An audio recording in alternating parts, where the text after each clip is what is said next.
So I kind of disappeared for like 6 weeks. What's up with that? Well, if you'd like to hear where I was and what I've been up to, I'd be happy to meet you over at yourbestmanager.com/MIA and tell you all about it. Again, that's yourbestmanager.com/MIA. This episode of Your Best Manager is brought to you by you. Thank you. To learn more, please visit yourbestmanager.com/support. I'm Jamie Newman, and you're listening to Your Best Manager, the show where I get to chat with and learn from some of the top minds in leadership and people development, and then share it with you. We're in season 2 right now, so if you'd like to follow the journey from the beginning, I recommend that you start at episode 101. We talked all about authentic leadership during that show, and since then we've covered a variety of things from how to create memorable moments with your staff, to how to increase productivity by having fun, to how to find success by getting struck by lightning. Yeah.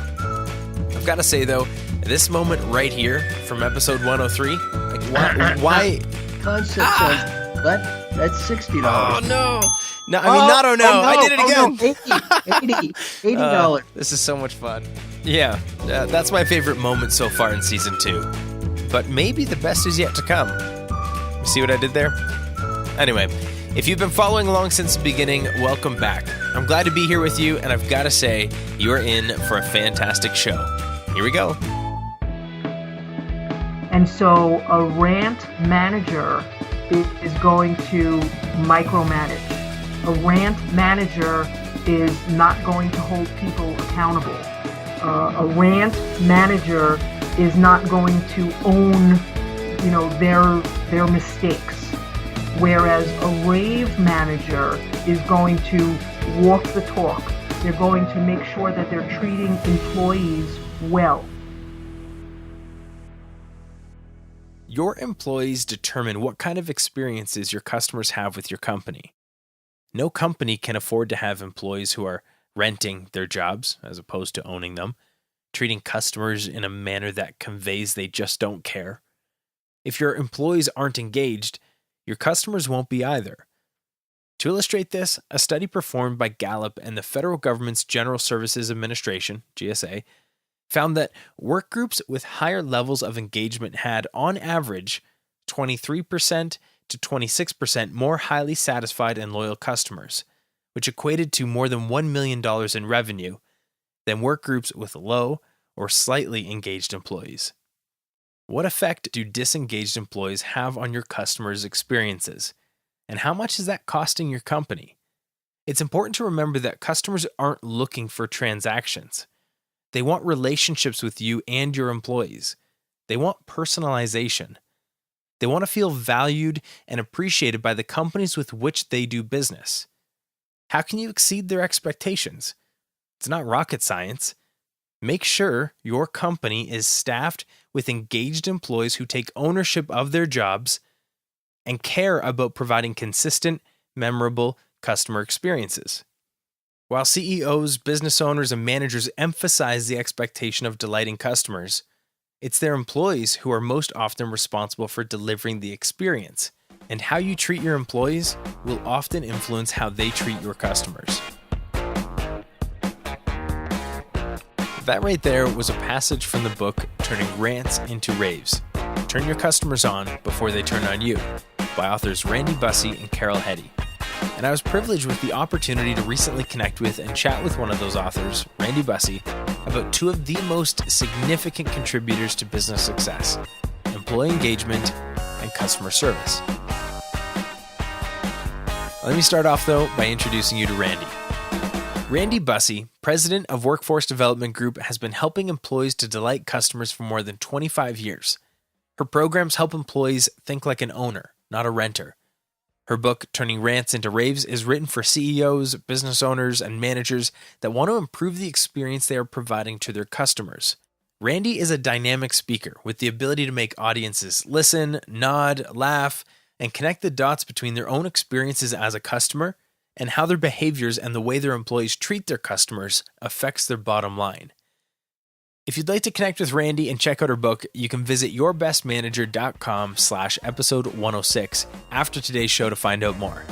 Plus, in the show notes, you'll also find some exclusive audio content, including Randy's answer to the question, should I fire a top performer if they have a bad attitude?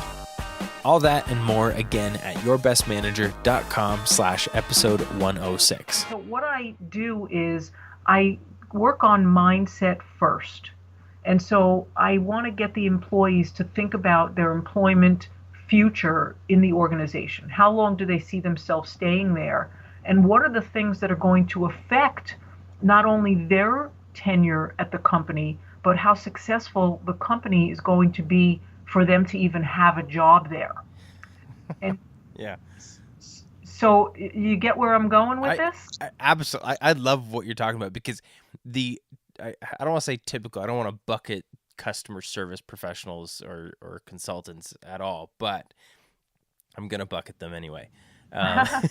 What on a future show. Yeah. Well, the way I look at it, when you said mindset, the first thing that I thought about was, understanding why the customer is important. You didn't start there. It's almost like we want to avoid the fact that we're in it for ourselves. And that sounds really selfish, and to a certain extent it is, but people are looking for a return on their investment. And if you start with, hey, we care about customer service because we care about the customer, that still doesn't hit the what's in it for me. Exactly. Which, again, yes, you should have a certain servant mindset. Yes, you should care about your customers, but there are very few people, if anyone, that go and have a job and get paid a weekly paycheck because they love customers so much, and it's not about the money. People have families to provide for, people have goals and dreams and aspirations, and providing customer service allows people to obtain those. And the other thing that, I know exactly where you're going, and this is a really cool thing when it comes to both customer service and employee engagement and management. At the end of the day, it's about results. It's about making money, regardless of whether you're customer facing or not. If your business doesn't make money, you're not getting promoted. You may not even have a job. Like all businesses, as much as it's about, treating people well, as much as it's about having great things for your employees to do, as much as it's about having flexible hours and all this thing, a company has to make money in order to provide the opportunities people want. And people want a steady paycheck. People want opportunities for advancement. People want opportunities to make more money. So I'm going on a bit of a rant myself, rant, there's a good word. We'll come back to that. But I love that you started with this idea that, hey, let's find out what's important to the employee. Yes. And then everything else flows from there. I think that's where you're going with that, right? It is, and I take them through a couple of exercises in my training programs where, one of the first questions I ask as kind of a getting to know you is, what's your name? What's your role? What do you do here? How long have you been working here? And how long do you plan on staying? Oh, interesting question. And I follow up with, if you're planning on giving your notice on Friday, this is not the place to say it.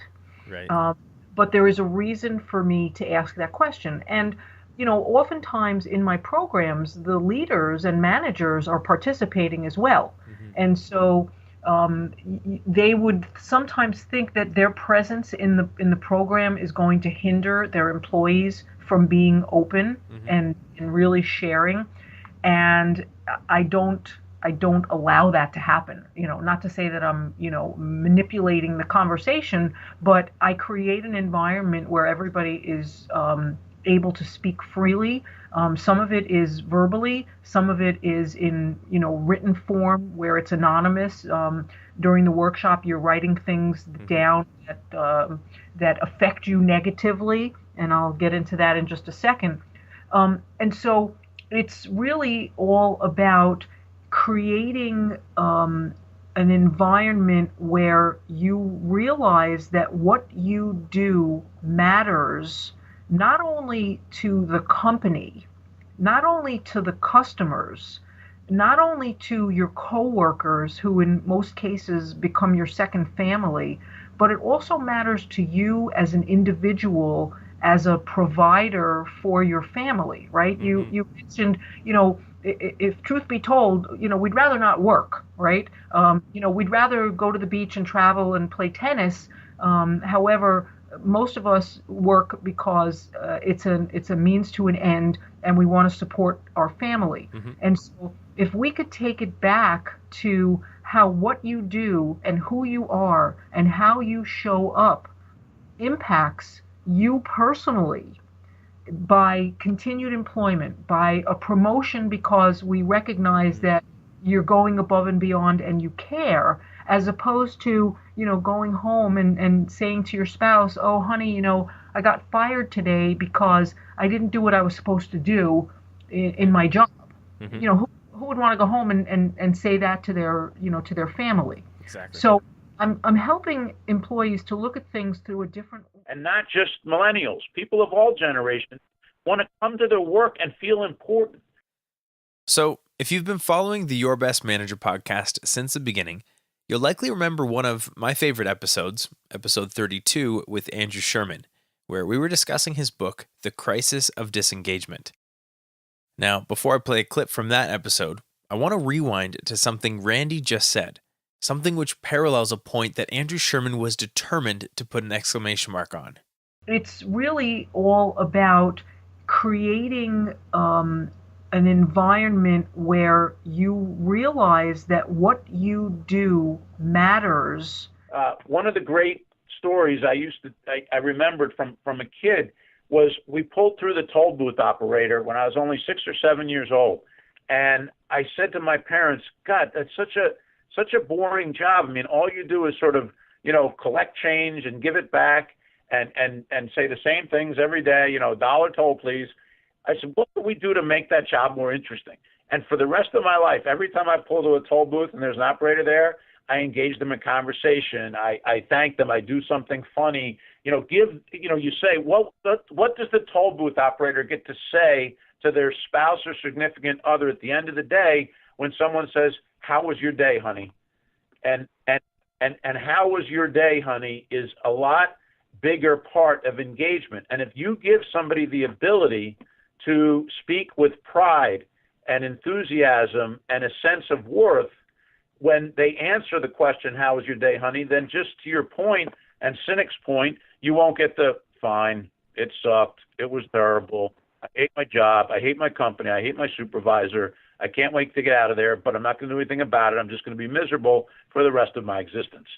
And we can't afford, as I said earlier, to operate as a society when that's how people are reacting to their workday. The point here is that there is a correlation between employee engagement and business impact, whether that's a customer service impact, a business innovation impact, or some sort of impact to society. What we do 40 hours every week or more, well, it matters. And as managers, we need to recognize that the way we treat the people who are in our care, our employees specifically, that also matters. And so when we provide poor leadership, there's a ripple effect that can hurt a lot of people, including ourselves. So it's about connecting the dots and helping people realize that what they do affects everyone, including themselves. It's like giving somebody else poison, but you die. Like, why would you do that?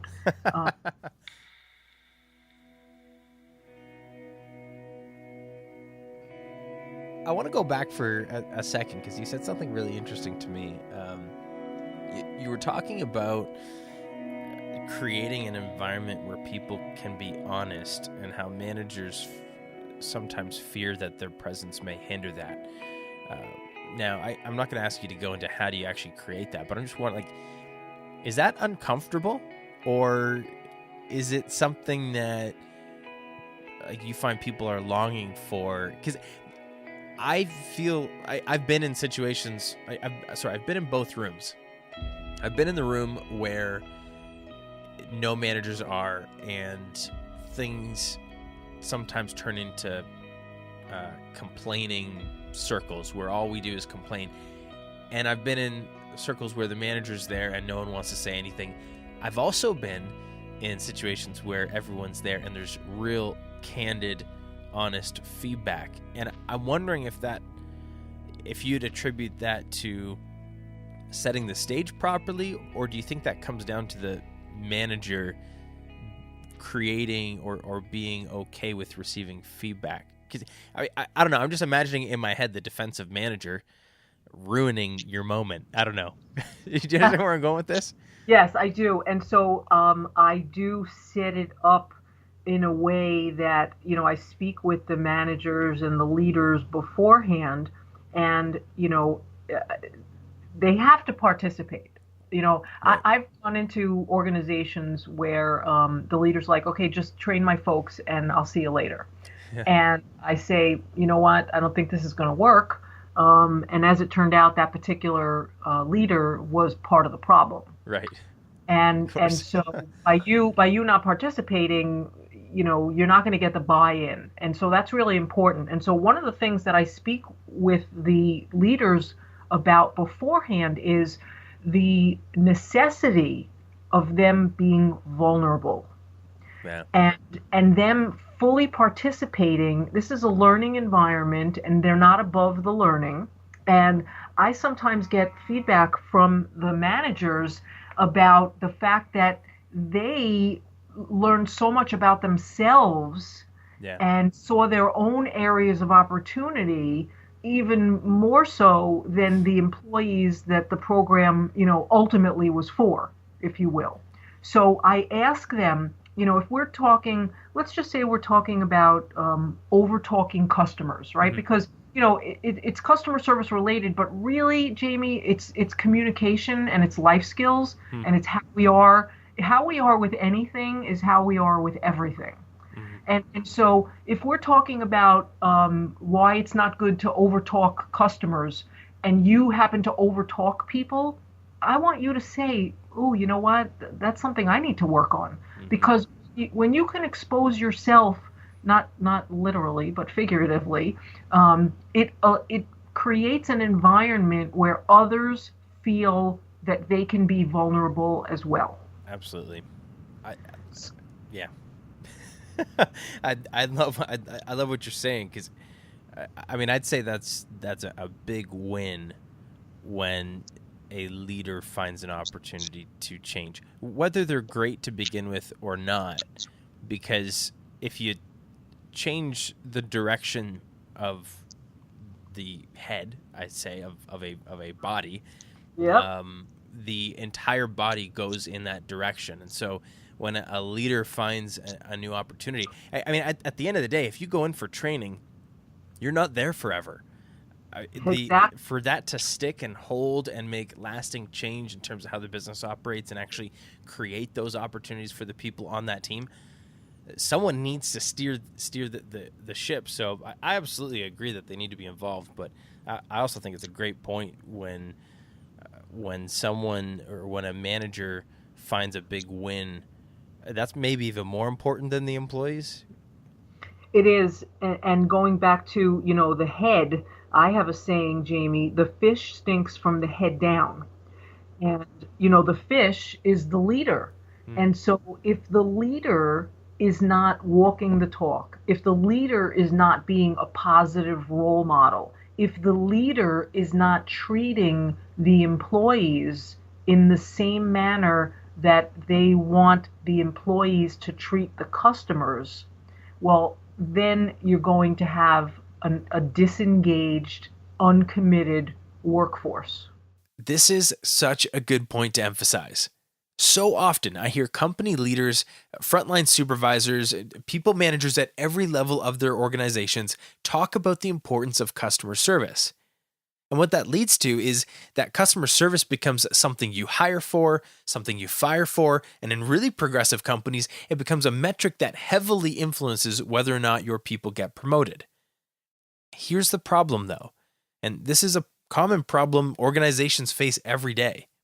The metrics of customer service focus in on frontline customer-facing employees, and the manager's influence is praised when times are good and reduced down to a lack of training and accountability when customer results aren't so good. Do you hear what I'm saying? While this isn't always super tangible or black and white, A manager's influence on customer service is not just a byproduct of their ability to hire, train, and drive customer service results through accountability and professional development. It's a byproduct of their attitude and example, whether they're external customer facing or not. Customer service has an incredible impact on the performance of an organization, and therefore it has an incredible impact on the opportunities that become available to the people you lead. But guess what?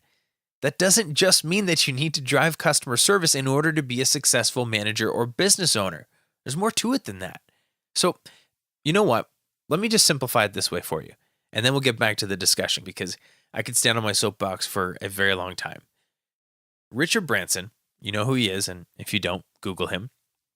Richard Branson famously said it like this: take care of your employees, and they'll take care of your business. It's as simple as that. Now, something I want to make sure that we talk about, I used the word rant earlier, and you wrote a book called Turning Rants Into Raves. And I'm wondering, this isn't something, the first thing that I think when I hear that title, I'm sure everyone listening who hasn't read the book yet would think the same thing. They're like, okay, so it's about getting stopping your customers from complaining and then making your customers go tell everybody how great you are. So can you correct that initial perception or modify it? Well, yeah, I won't correct it because that's part 2 of the meaning of the book. Mm-hmm. But rant and rave are actually 2 fictitious employees that work for every company. I don't care whether you're McDonald's or the corner grocery store. Rant is the employee who is just there for the paycheck, doesn't really care whether the customer becomes a customer, stays a customer. Oh, look, it's 5 o'clock, I have to go. Whereas rave, doing the same job, making the same salary, is engaged, committed, feels valued, wants to go above and beyond to perform and delight customers. And so rant and rave, not only do they work as employees in your organization, but they also exemplify managers. Hey, I just wanted to chime in here really quick and add a personal recommendation for Randy's book, Turning Rants Into Raves. This is a book that I've read, and it's not just a cool story. Turning Rants Into Raves is a book that's filled with real-world examples, and it's interactive, meaning that there are reflection questions throughout the book with spots to actually write down your notes, which is a big deal because it makes it not just a good read, but this book is like a customer service training tool as well. So if customer service and employee engagement are hot topics for you in your leadership and in your business, then check out the book and learn more about Randy by visiting yourbestmanager.com/episode 106. And so a rant manager is going to micromanage. A rant manager is not going to hold people accountable. A rant manager is not going to own, their mistakes. Whereas a rave manager is going to walk the talk. They're going to make sure that they're treating employees well. They're demonstrating good behavior. They are collaborating with the employees. Mm-hmm. They're setting them up for success. And so the book title of Turning Rants Into Raves is turn those employees that are just there for a paycheck into advocates and brand ambassadors for the company that are, proud of what they do and are, they see themselves as problem solvers.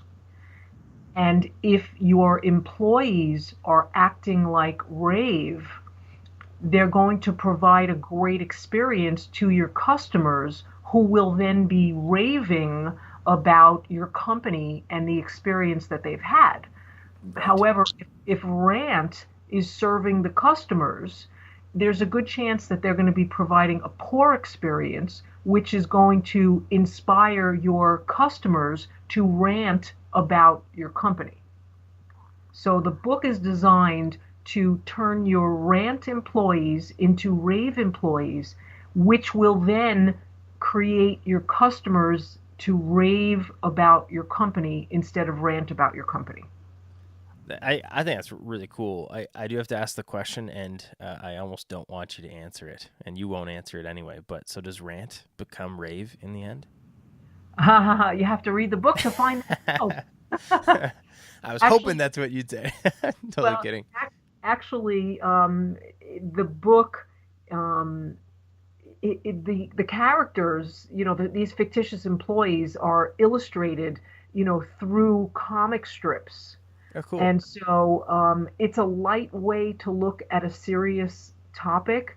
And I will tell you this, if you have a rant employee, they can be converted into a rave employee. Not all of them, not all of them, but some of them can. Yeah. So something I actually, there's two things I love about that. First of all, I love books that take these uncomfortable or serious topics and make them very clear and easy to understand. I mean, so a couple of the books that come to mind, like Who Moved My Cheese? Exactly. That type of, I guess, allegory. And Howard Behar wrote a book called The Golden Cup, I think. I'm wrong on that. I interviewed him. I shouldn't screw that up. But I find those books are fascinating for helping just really grasp concepts that are sometimes a little bit overcomplicated in today's world. So if you're listening, definitely check out that book. The other thing I think is really cool is most of the time, and we're going to talk about good bosses and bad bosses in a second, but most of the time when we look at management and when we look at employees, we define them as good and bad. What you're doing by attaching rant and rave is, it's not about the person. It ends up being about the results that happen because of their actions. Like the actions of a poor manager produce rants, like quite literally from customers or from employees. And the actions of a great boss are going to produce raving employees and raving fans and raving customers. So I don't know. I just find it really interesting how, hey, it's not about being a good boss or a bad boss. It's about finding the results that you're actually looking for, right? Yes, and the results are based on the attitude, which then affects the behavior, which then affects the results. And so one of the exercises that I do in my workshops, Jamie, is what turns you into rant? And it's interesting because people are pointing fingers. And so they'll say, an annoying customer turns me into rant, or silos in my company turn me into rant, or I had a bad night's sleep, so that's why I'm rant. And I mean, I literally have thousands of reasons that people turn into rant. It's not my fault, though. No, right. It's never your fault. It's never your fault. And so after I go through, a 20-minute exercise of reading these anonymous comments that the attendees have written of what turns them into a rant, I make such a big deal about it because the only thing that turns you into rant is you. And so then I pull out my giant mirror and I hold it up to everybody in the room so they could see that while they're busy saying, oh, it's this reason and that reason and blah, blah, blah, the only reason you turn into rant is because you allow things to bother you. Yeah. So, and I just want to clarify, rant, there's like a rant scale or a rant meter, if you will. Mm-hmm. So there are things that you can do that, maybe not terrible. Maybe you answer the phone and you're like, Workforce Development Group, can I help you? As opposed to, good morning, thank you for calling Workforce Development Group. This is Randy, how can I help you? Mm-hmm. So, that first way of answering the phone is really like a 1 or a 2 on the rant scale. Yeah. And then there are things that are so egregious, telling a customer, you're wrong and you're an idiot. So it's not this absolute negative behavior. It could be you going to one of your coworkers and saying, where's that report? I need the report. And that's rant behavior, because you've got to really look at how you are showing up, mm-hmm. and your tone, and explaining why you need something, and it really, you don't realize how you act and how you show up, it affects other people. Absolutely. Yeah, I think, yeah, I mean, I think when people sit back and actually think about that, I guess there's a requirement to be honest with yourself, and that's probably where, as you said, not every rant can be turned into a rave. People have to be willing to accept that. But I think if we're honest with ourselves, there's always opportunity to improve. And when you start thinking about how your actions impact others, I think that's a great place to start.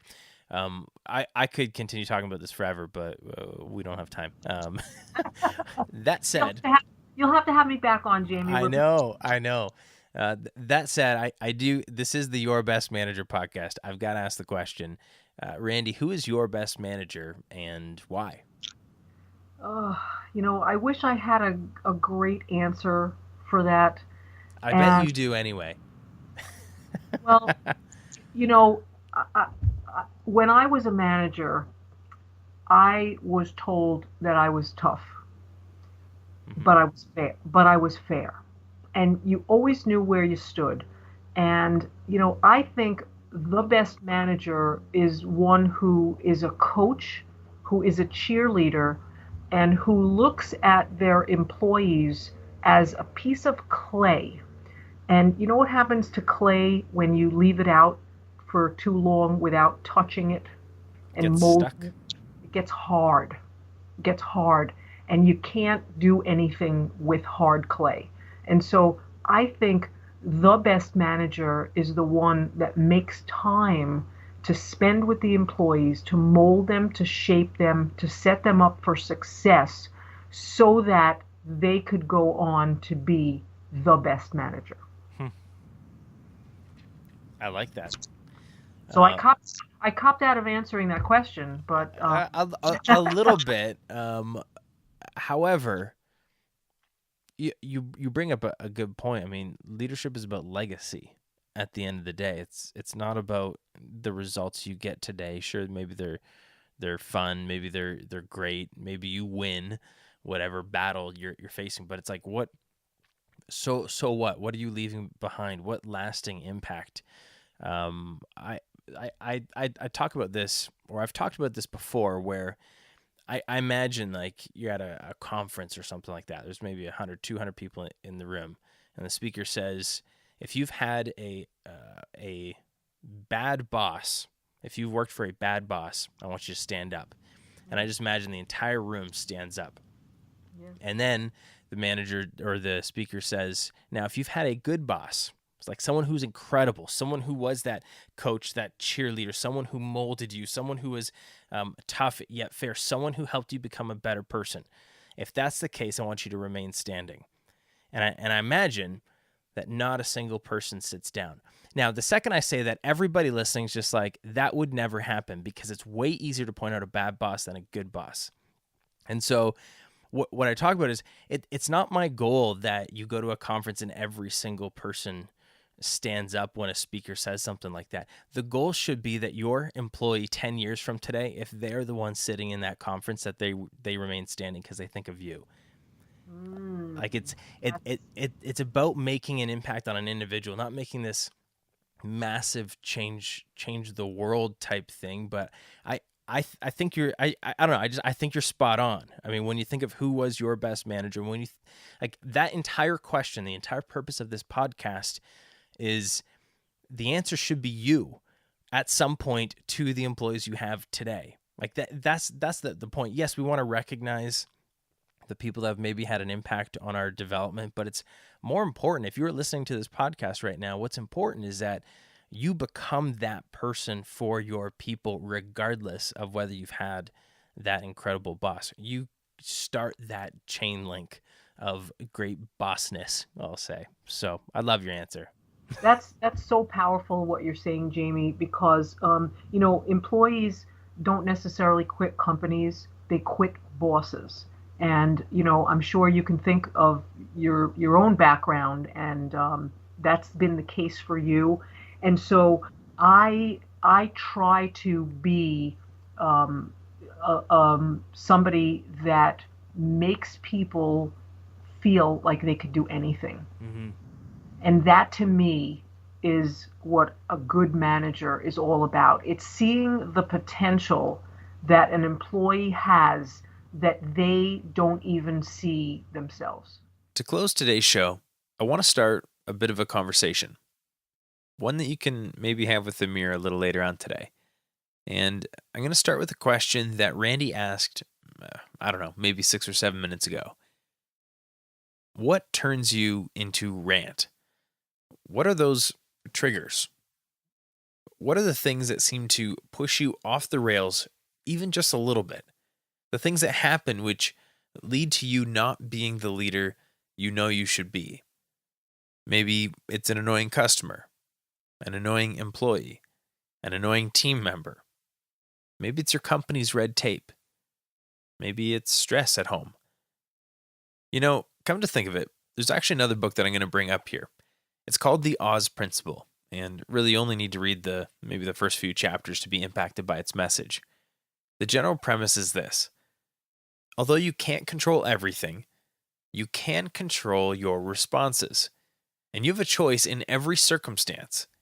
Be part of the problem or be part of the solution. And if you're playing the victim, you're part of the problem. So anyway, there's another book that you can add to your reading list, and I'll make sure that there's a link in the show notes for it. But there's one more thing that I want to say that I want to leave you with before you go. There's two last things. First of all, I want you to visit the show notes.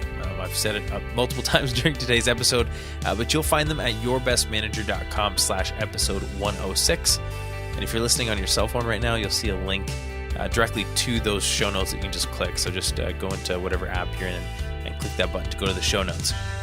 The reason that I want you to visit the show notes is because I continued the conversation with Randy, and I asked her a really interesting question that came from a podcast listener.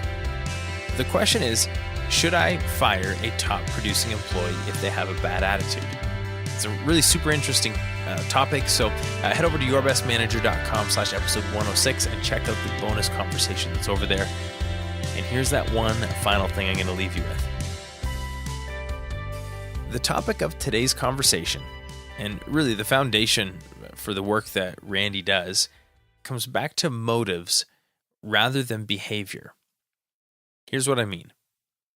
Metrics, accountability measures, training, processes, 10-step plans, well-intentioned or not, they all relate back to behavior change. And it makes sense. Do something good, get a reward. Do something not so good, receive consequences. It works. People don't like pain, they like pleasure. Listen to Tony Robbins and he'll tell you the same thing. What I want you to think about is this.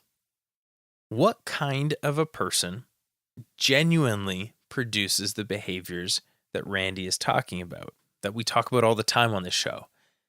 Randy doesn't start her programs with a list of rules and processes to ensure effective leadership or guarantee impactful customer service. She starts with an understanding of who the people are that she's engaged with and why they're here.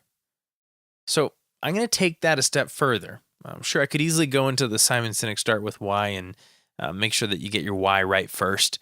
But I want to go a little bit deeper than that. I'm going to take it a step further, and I want to leave an open-ended question for you to think on. If, at times, you become a rant manager, and I don't know a perfect manager out there, so this is going to apply to everybody. So if at times you become a rant manager, is it a behavior issue? Is it just something that recognize the trigger and fix it, flee pain, find pleasure, and figure out a way to motivate yourself? Or is it a heart issue? Thanks for listening.